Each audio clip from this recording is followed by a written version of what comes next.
Hello and welcome to my YouTube channel. This is technically week 3 of quarantine for me. Quarantine. What is the word? Is it quarantine or is it quarantine? Because I hear all sorts of things. But this is technically week 3 for me. I did not feel like dressing up for the camera in week 2. I was just because that's the mood here in Lagos. So what happened in week 3? Well, the weekend of week 2, Jennifer, the actress Funke Akindele, threw a party for her hubby, JJC Skills, and Twitter people were not having it, so everybody snitched. Of course, Instablog snitched first because I guess JJC Skills just put it on his personal page. Instablog carried it, and Twitter was upset. Like, the mood was kind of, so we're all at home and you're having fun. By Monday, Funke Akindele came out with an apology video that, everybody was in her estate. They were working on her set. They were all quarantined in there. So it wasn't like people came. Even though we saw Naira Marley, and then eventually a former gubernatorial candidate for Lagos State was also arraigned with them. So yes, after snitching, so many people tagged NCDC, like, these ones, they are not on lockdown, and Funke Akindele got arrested. Her husband was arrested right after her. I think they said Naira Marley also was in court, and then the Badamasi guy was also there. So it was very, very interesting. That's not even the full intrigue. After the arraignment and everybody was clapping, everybody was happy, yada yada yada, Burna Boy came out and did a video saying Twitter people should keep up that same energy that they used to snitch on Funke Akindele to speak up against their politicians. And then Twitter went bonkers and dragged my sweet darling Burna Boy, because of which I think is very valid. They literally created a social media bill because of the dragging on Twitter. Politicians have actually drawn up that bill because they're tired of the dragging on Twitter. So I felt that was out of pocket for Burna Boy to say. Then I don't know how AY comedian comes into this, because he also tweeted some things and they dragged him as well. And then I think like 3 days after, or maybe 3 tweets after, he now said let him do giveaway for them, that he's gonna check who dragged, he's gonna check your timeline, and if you dragged him you won't participate in the giveaway. And I just thought that was so ridiculous. And Naira Marley also said, like, drop account number, if you drag me I won't give you. Of course it was a whole Twitter dragging spree. And then from nowhere, Makinwa entered the room and said they should be more concerned where their next meal is coming from. And Tweeps described it as broke shaming their audience, broke shaming their customers, broke shaming the people that basically put food in their mouth. And then they're not even like the wealthiest. So that brought up a whole conversation. Like, Nigerian celebrities, we've not seen how they've contributed to this whole mess, Tedola, Davido's dad, all the big people have all dropped money. We're yet to see what celebrities are doing to help about this crisis, and it was very, very sad. Why is my phone just doing like that? Jesus. So it brought up a whole conversation of how celebrities are not much different from Nigerian politicians, and people pointed out a lot of discrepancies in their behavior. When it comes to politics, we really don't hear much from celebrities, except when Two-Face wanted to protest that time and then he got threatened.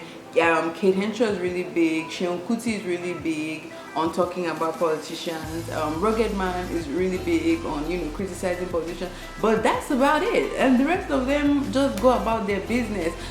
That now flipped the conversation to Burna Boy's side, and people are like, who was calling him the next fella? Because fella actually went to jail for his activism. You did a couple songs talking about Nigerian government, and they also dragged Fowls in there, compared him, he actually did a whole conscious album, and they're like, why did anybody call him fella? But at the end of the day, the consensus was we should just leave fella as fella, because nobody is making that type of conscious music and still going to jail for it. Nobody had their mom thrown out the window for Nigeria. So fella is legendary, he's set in stone, and we need to stop comparing him. So Toke's issue in this matter, they dragged out, they called that Bulegba Kylie Jenner. It was ridiculous.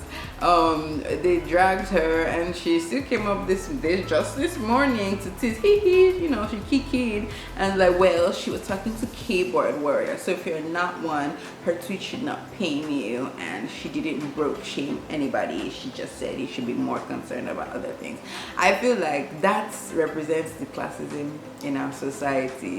Whether Nigerian celebrities like it or not, they're affected by Nigeria's issues, but they also above Nigeria's issues. They get to avoid so many of Nigeria's issues based on just their popularity alone, and it's really sad that the conversation has to come to this. So now it seems there's a whole battle of Nigerian celebrities and tweeps. And everyone is fighting like, oh, you're broke shaming me, okay, we'll see who buy your next album, okay, we'll see who patronize your business, okay, we'll see who watch your movie, okay, we'll see who buy tables at your show. It's a whole big thing, and I think being indoors is starting to affect everyone. It is starting to get to all of us. How am I? I'm fine. I'm doing quite all right, if you ask me. My spirits are up. I'm looking forward to this being over. I don't too much mind the indoorsy time. I am somewhat the indoorsy type. Lagosians have not been behaving themselves though. They've set up checkpoints. This week has been terrible for this quarantine. They set up checkpoints all across Lekki Expressway, so you can't move. All I wonder, there was traffic in Lekki on Monday. That's over. A bunch of people were jogging on Ikorodu Road on the mainland. I heard like 34 of them were in court this morning for that nonsense. It's very funny how all of a sudden everybody's fit fam, everybody's jogging on the road, everybody wants to go for a walk. That's what happens when they force you to stay at home. All in all, it's good.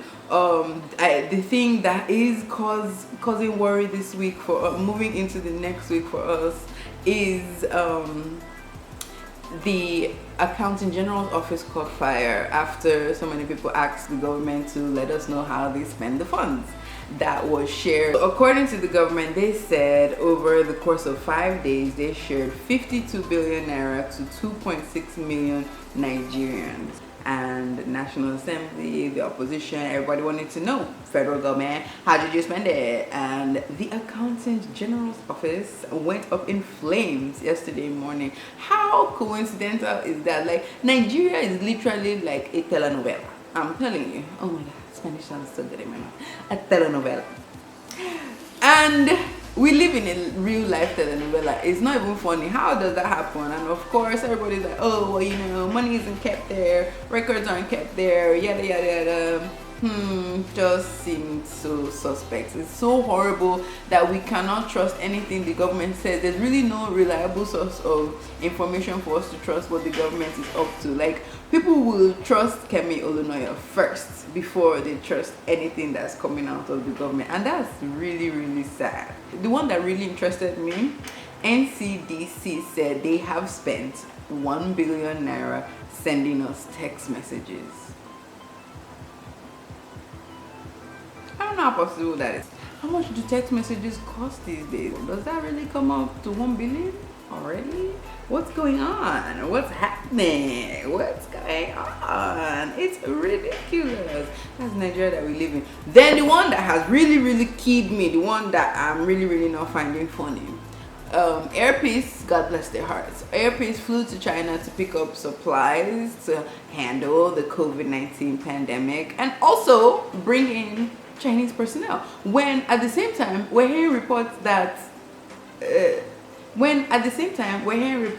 Nigerians in China are being humiliated and having their human rights abused, why are we bringing in Chinese doctors? I actually saw a write-up, I'm not sure if it was real or not, but a whole letter from Nigerian Medical Association say they reject the doctors' help.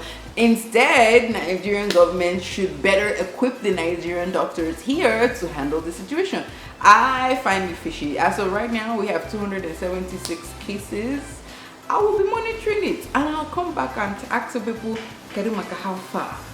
after these Chinese people stay and do what it is that they want to do. But it's so ridiculous. Like, even in a pandemic, we can't even take care of ourselves. We still need foreign help. When is Nigeria, when are Nigerian citizens going to realize that we have to look out for ourselves? We can't keep depending on aid. Do you know that everybody has their own problems to worry about, and then we will be disturbing about our own problems, and we'll really believe that it's going to be for our best interest? It's stressful. It's been rough. We miss going outside. We don't need this. God save us all. As usual, I remain your very own Princess Paco. Watch, like, subscribe, share with friends. You know. Have fun.